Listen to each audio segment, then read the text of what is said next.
sendo trazido de um ambiente marcadamente oriental, e com ele o cristianismo, né, para ser lido por um viés ou por uma estética, né, greco-romana, predominantemente branca. Isso é o primeiro ponto. Segundo elemento, o Ocidente está assentado, ou tem as suas bases assentadas, tá, numa cultura cristã. Isso quer dizer que todo o meu olhar moral acerca da vida é norteado pelos valores que me são dados, e que são valores que se alteram, obviamente, ao longo de um processo histórico, mas são valores que me são dados, por exemplo, a partir do papel das igrejas. Então, o que é a moral do ponto de vista se pode roubar, se pode trair, se não se pode roubar, se não se pode trair, e assim sucessivamente. Não é? Um olhar antissemita, um dos princípios mais evidentes que nós encontramos pelo prisma, né, de uma sociedade cristã, é essa percepção antissemita, principalmente no reforço da figura de Judas. Quem é Judas? O que é ladrão, o que não tem amigos e o que trai. Não sem sentido é o próprio judeu.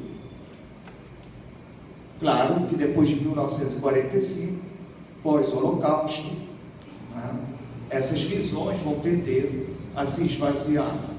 A minha geração malhava Judas no sábado de aleluia.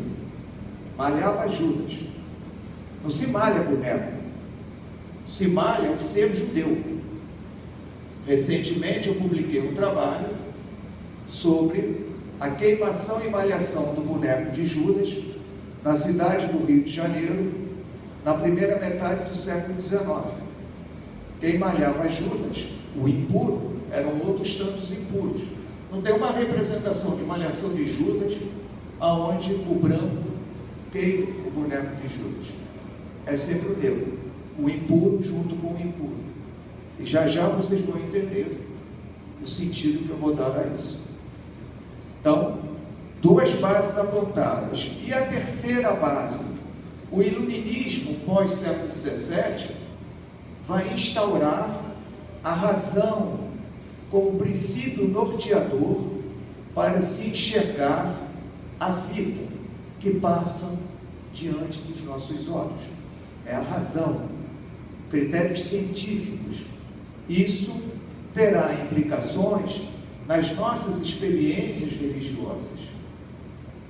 Porque enquanto no século XVII era uma ideia ainda centrada num conjunto muito restrito de indivíduos, com o passar do tempo, essa ideia sai da academia e é derramada na sociedade. Implica dizer, né, nunca se produziu tantos ateus quanto no tempo presente. Por quê? Porque isso coaduna a ideia de Ocidente. Que o Ocidente vai demandar o princípio da prova. Você fala de Deus e quem te ouve diz: prove. Prove. É a prova. Essa é a sociedade da prova. Então, às vezes tem-se a sensação de que a própria ciência ganha também um caráter de divino. E essa é uma tensão extremamente forte no tempo presente. Esses são três princípios que definem o Ocidente. Agora, tudo que não está aí é o Oriente. Tudo. Olhamos com estranhamento, por exemplo, o Irã e aqueles xiitas aqueles imãs de frente do Estado, governando com a Sharia o Estado, e achamos estranhos. Quer dizer, se você não é um fundamentalista, você acha estranho por que a religião está governando um país. Tá? Quer dizer, isso compete a ela, não deveria ser democracia ali? As representações que a imprensa faz, por exemplo, centralizando a ideia de Ocidente em Israel, e todo o entorno de Israel composto só por bárbaros, isso é, os palestinos e os demais terroristas. Então isso está plenamente, para nós faz sentido, a gente consegue entender isso. Israel é uma ilha ocidental dentro de um ser oriental. E quem é oriental aí? É o islamismo, com as suas múltiplas faces ali. Então, esse segundo ponto, né, esbarra numa ideia que a gente não lembra que é a ideia, mas a gente expressa, né, quando falamos do Ocidente. Então, é o Ocidente que vai construir, que vai definir formas de perceber um mundo construído. Né? Então, a ideia de se levar à civilização. Essas culturas precisam de civilização. A civilização é um olhar eurocentrado. É um olhar que parte da Europa para o mundo. Então, todas as partes do mundo precisam ser civilizadas. Isso é o século XIX. Daqui a pouco eu vou explorar isso e mostrar para vocês como o conceito de raça vai entrar e vai definir determinados pressupostos e valores que vão bater nas nossas maneiras de olhar esse Jesus branco, louro, de olho azul. Não é? Ele não pode ser chinês, até que existe um pós-modernismo aí que tenta transcender a essa questão, né, da cor. Tá? Mas, num determinado momento histórico, vocês vão ver que, por exemplo, para um tipo de luteranismo, que é o movimento cristão alemão, tá?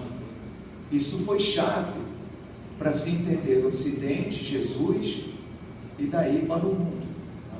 Só que no caso brasileiro, tá, os dados históricos são muito interessantes. Tá? O número de nazistas no Brasil era significativamente alto. E existem documentos que eu mesmo manuseei, tive acesso, e qualquer um de vocês poderá ter acesso, na antiga DOPS, no antigo DOPS, na biblioteca, no Arquivo do Estado, ali em Botafogo, tá? De um documento top secret, é assim que tem um carimbo nele, enviado em 1946 pelos americanos ao governo brasileiro, informando nome, endereço, profissão de filiados brasileiros ao Partido Nacional Socialista dos Trabalhadores Alemães. Não sem sentido, mais de 85% dos nomes ali são de teólogos luteranos que foram estudar na Alemanha. Guardem esses dados. Portanto, uma análise historiográfica sobre a figura de Jesus pode se ater à primeira metade do século I. Eu tenho trabalhos publicados nesse campo, tá? Como também pode se ater a todo qualquer tempo e espaço onde tenha sido pensado, do ponto de vista teológico, a figura de Jesus. Então, que Jesus foi esse pensado, projetado, etc. e tal. O slide seguinte, ainda um ponto mais introdutório. Então, qual é o objeto o objetivo desta conferência é levantar alguns importantes aspectos relacionados à construção do Jesus ariano, seguido dos seus impactos políticos, econômicos e sociais e culturais. O que se quer ressaltar, por meio da discussão deste objeto, a construção então do Jesus ariano, são os atuais retratos. Eu acho que esses retratos ainda estão aí. São os atuais retratos, por exemplo, que cada um de vocês, inclusive eu, se cristãos forem, eu acho que aqui a maioria tem de Jesus. É chamar a atenção para o fato de que o que parece ser um olhar natural, isto é, a minha compreensão de quem foi Jesus, não deve ser lido como natural, ou não deve ser assumido como algo tão natural. Possivelmente, não seria resultado de uma escolha, mas de uma orientação restrita ao campo da denominação cristã. Isso eu acho também bastante significativo. E vou voltar a esse ponto.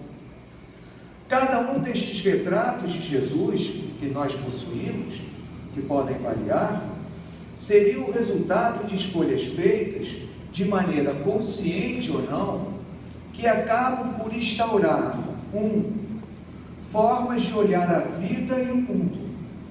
2, respeito ou falta de respeito para com quem pensa diferente. E 3, intolerância religiosa. E o 4, filtros de leitura. Os filtros de leitura também têm artigos publicados aí. Bom, então agora, como eu tenho uma tendência em ser bastante, falar muito, eu vou me ater à leitura, ok? E aí, eu comando aí o slide e tal. Então, o slide seguinte, por favor. Então, eu vou pedir desculpas, mas é melhor eu ler, porque senão, não é, eu vou acabar falando demais.